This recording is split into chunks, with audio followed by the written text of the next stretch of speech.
disrupted. America that I fought for. Weird thing to happen.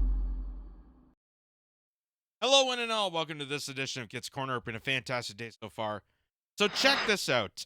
There's a guy by the name of Matthew Cooke, who's a documentarian filmmaker.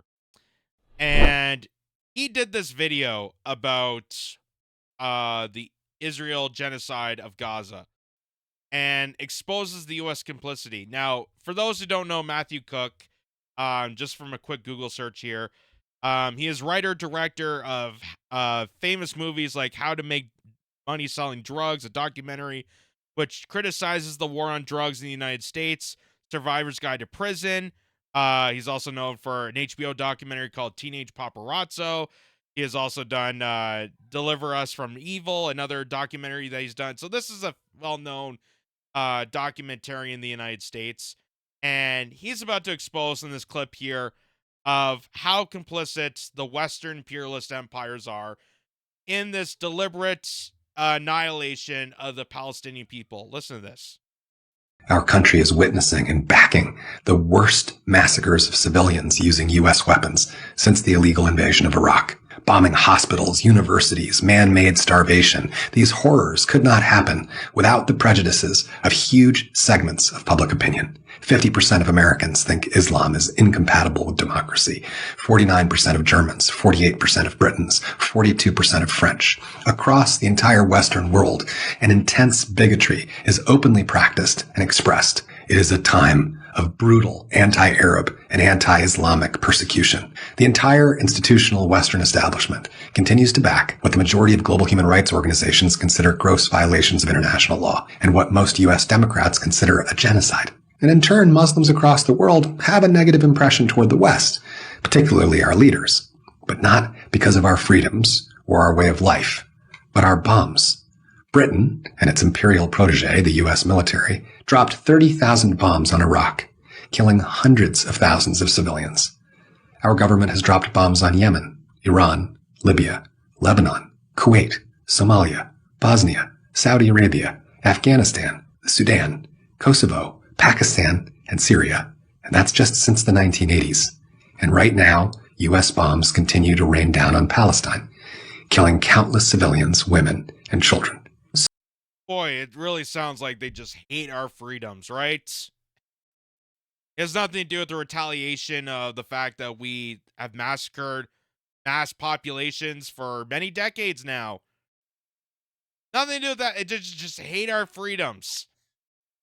They just hate our way of life. You know, the all the gender theories and double gulps, and they just can't fathom that. That's why they become such impressionist jihadist terrorists that was cultivated by the CIA. But they don't ever mention that, by the way, that the CIA played a role into advocating these the provocation of building these terrorist groups. But anyway, so-called Western governments have for too long been shameless in branding themselves the standard bearers of human rights, civility, the rule of law, religious freedom, and global leadership against the backwards and barbarous peoples of the rest of the world. As a French philosopher once said, "There's nothing more terrible and more terrifying than to be captured by the dreams of others." Shocking European leaders out of their stupor when Gandhi was once asked his impression of Western civilization, he said he thought it would be a good idea. While Western countries constantly whip up a frenzy of fear about religious extremism among Muslims infiltrating America's or Europe's value system, polls by Gallup and Pew reveal that most Muslims see no contradiction at all between democratic values and their religious beliefs. In the UK and America, Muslims overwhelmingly vote left, leaning deeply into secular, democratic, and progressive principles. And while the religion itself sprang from events that occurred in what is now called Saudi Arabia, fewer than 20% of Muslims in the world are Arab. And not all Arabs are Muslim. Many are Christian, Druze, Baha'i, Jewish, and so forth. Islam is a majority faith in 49 diverse countries. Muslims speak hundreds of languages, and globally and nationally, vast majorities oppose extremism and violence. Now contrast that for a second with the 1 in 3 white evangelicals in the USA who think political violence may be required to save the country.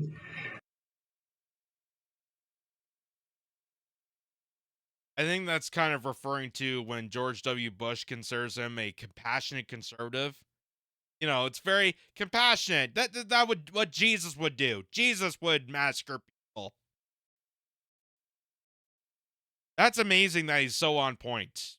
And maybe it's because he's a documentarian. Maybe that's because of the fact that he's exposed a lot and he's able to do that. But that's the most coherent explanation of Western, democracies, and I use that lightly, democracies, that are imposing a lot of this terrorist regimes that are aiding and assisting to allow this global fuel of war and fathom to continue on while majority of people are striving to survive under this regime.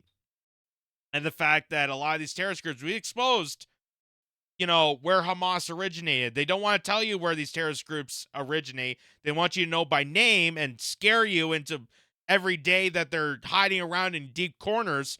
But they never tell you where they came from, how they got established, where the money they got from weaponry, how they got all this weaponry. Because if you knew about that, you would understand that we create these problems that we could eradicate populations and then we could combat the quote-unquote terrorist groups and seem like the vitriol.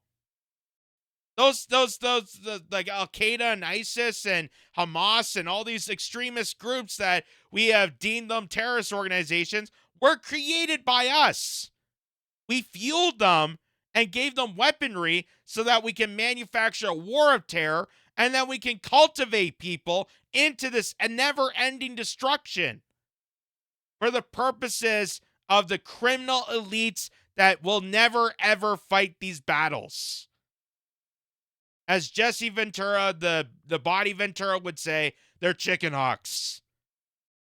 Meaning that they're hawkish when it comes to war, but when they get confronted to actually take battle themselves, they would never do it. That's why they'll send you, the poor person, the peasant, to do the dirty work and sacrifice themselves for this. For a creation done by the criminal, blood-curdling establishment that is used to oppress people for decades and epitomize people based on religion, based on ethnicity and backgrounds and sexual orientation. Like, all of this has been used to divide us so that they can conquer over us, so that they can manipulate and paranoid and brainwash us to the point of war so we can slaughter each other based off their propaganda, so that they could capitalize off the death and disparity of us.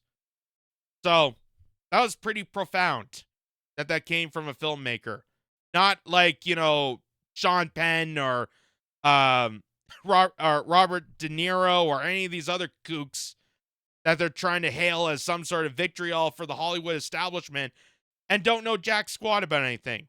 Oh, well, I heard on MSNBC that this is correct, so if I'm just going to repeat that, then I must sound correct. But this guy is definitely on point. Because if you look further in detail, you'll know exactly why terrorism exists. You'll exactly know where jihadists came from.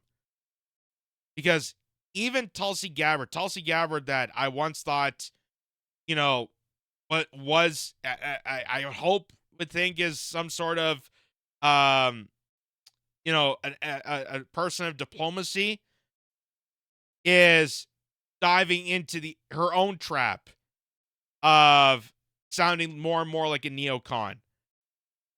And I would think that she would know, because if I know, she would definitely know that all these jihadist extremists, the reason that there's a rise of them, the reason that they get cultivated out of the blue, out of nowhere, is because the CIA and the establishment and the military mafia organize so that these terrorist groups can reign terror in these countries to, again, have wars on terror.